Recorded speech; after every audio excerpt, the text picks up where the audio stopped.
Coming up on Mountain News at 5:30, the president reverses himself on the Epstein files. More about that just ahead. And the Federal Aviation Administration is lifting its flight reductions at 40 airports around the country. First alert weather day has been declared for Tuesday. Details coming up.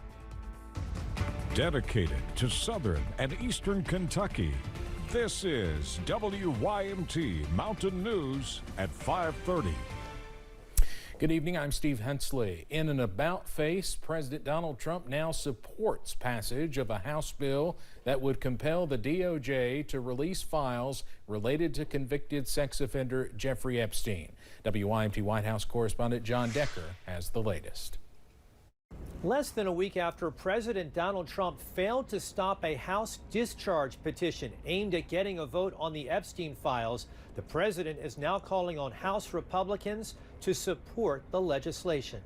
In a sharp reversal, President Trump in a social media post late Sunday said that House Republicans should support a bill that would require the Justice Department to release all of the files it has related to its criminal investigation into convicted sex offender Jeffrey Epstein. The president writing on social media, House Republicans should vote to release the Epstein files because we have nothing to hide, and it's time to move on from this Democrat hoax. The president on Monday in the Oval Office explained his about face. I'm all for it. You know, we've already given 50,000 pages. You do know that. Unfortunately, like with the Kennedy situation, with the Martin Luther King situation, not to put Jeffrey Epstein in the same category, but no matter what we give, it's never enough. Republican support for the bipartisan bill was growing quickly ahead of Tuesday's vote on the House floor. Kentucky Republican Congressman Thomas Massie estimated that 100 or more House Republicans could vote in favor of the legislation. That momentum may be one reason why Trump decided to reverse course.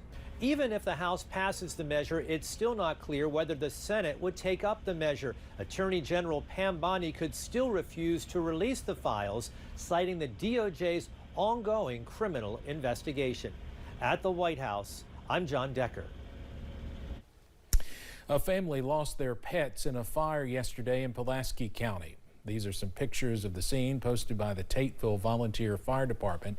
They said when they arrived, they found a barn in flames. They also said the fire started spreading to the woods. Units were eventually able to get that fire under control. The family who owned the property lost 2 dogs in the fire. A Lincoln County woman is facing charges after investigators say she repeatedly abused a disabled adult in her care. According to an arrest citation, Sandy Gale Whitaker was arrested Friday after Adult Protective Services called police about possible abuse involving a woman who could not take care of herself. A family member told police Whitaker had been caught on video physically assaulting the victim on multiple occasions, including punching her in the face. One person is dead after a crash in northern Kentucky. Crews were at the scene of that crash, which happened in Boone County earlier this afternoon. It was along U.S. Route 42 near the city of Union. The coroner says at least one person was killed. No other details have been released. A man pleaded guilty to a deadly drunk driving crash that killed a 2-year-old in Clark County. Nathan Miller crashed on US 60 in June 2023. 2-year-old Thomas Reed was a passenger and he died. Miller entered a guilty plea November 12th. He admitted to vehicular homicide under the influence of alcohol and assault with a deadly weapon. Prosecutors recommended a 20-year sentence.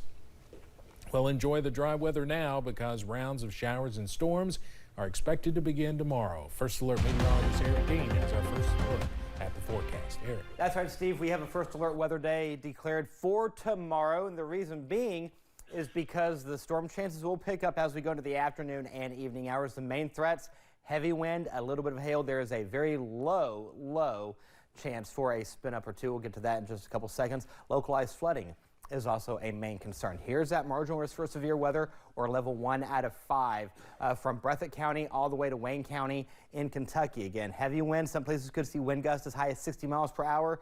A little bit of quarter-size hail not out of the question as well. This is the tornado potential right here from Wayne County, Kentucky, and points north, something we're going to monitor very, very close as we start to get new data. All is quiet on First Alert Live. Pinpoint Doppler radar. High pressure is in control right now. And if you have plans this evening, not bad. Clear skies. Temperatures will make their way into the mid-40s. Now we'll break tomorrow's forecast down coming up in the First Alert forecast in a few minutes. Steve. All right, Eric, thank you. Starting today, the Federal Aviation Administration is lifting its flight reductions at 40 airports around the country. The FAA cut the number of flights at these airports by at least 4% days ago because of the federal government shutdown. The shutdown impacted the air traffic control system. Some controllers did not show up to work during the shutdown, citing child care needs or because they had to take a second job since they were not being paid. Grocery stores in West Virginia say they are seeing a sharp rise in sales thanks to the full restoration of SNAP benefits. The food fair in West Hamlin saw a 30% increase in sales. This is after some stores say they saw sales drop from 20 to 30% prior to the SNAP funding issues. Scott Walmsley and Jeremy Wright own 4 grocery stores in the state, and they say they can already see a difference in their employees and their customers. And from a morale standpoint, we could sense the excitement from our employees. They were happy because a lot of uncertainty there, and they also echoed that. They could sense the relief upon the customers coming in.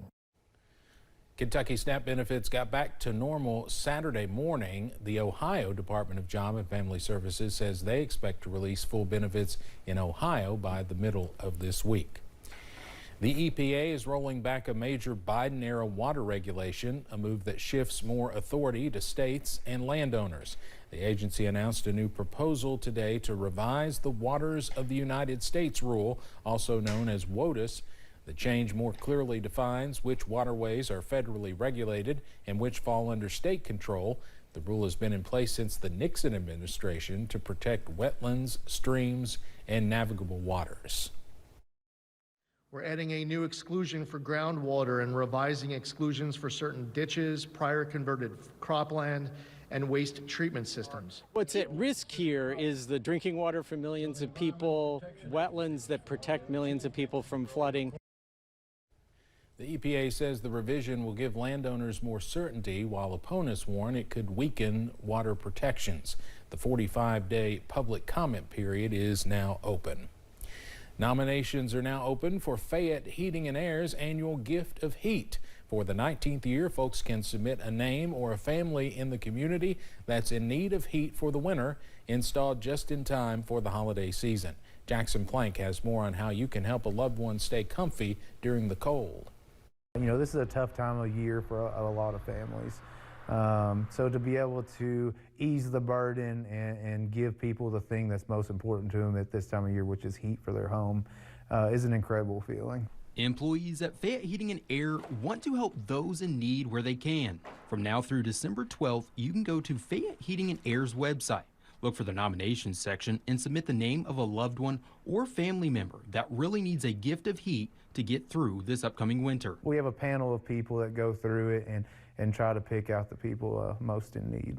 When you see the faces of those who've received a gift of heat in the past, you know this present means a lot for them now and into the new year. The emotions are so high, some of the employees feel as if they've won. I mean, there's no better feeling, you know, as a company to be able to give back to the community. We wouldn't be in the position that we're in without the people of this community. So we're very thankful. I mean, every year you get choked up watching everyone's faces in the room, you know, whenever they found out that they are going to have heat in their home for Christmas. I mean, it's an exceptional experience. To ease that burden off of them is an incredible feeling. Remember that you have until December 12th to submit a name or that family member. To qualify, nominees must own their own home and have pre-existing ductwork. In Lexington with photojournalist Darnell Crenshaw, Jackson Plank, WKYT. In those 19 years, Fayette Heating and Air has donated more than $1 million worth of HVAC systems. Coming up on Mountain News at 5:30, an NFL player is in critical condition after a shooting in New York. And we hope you enjoyed today because rain and storm chances pick up on Tuesday. Details coming up.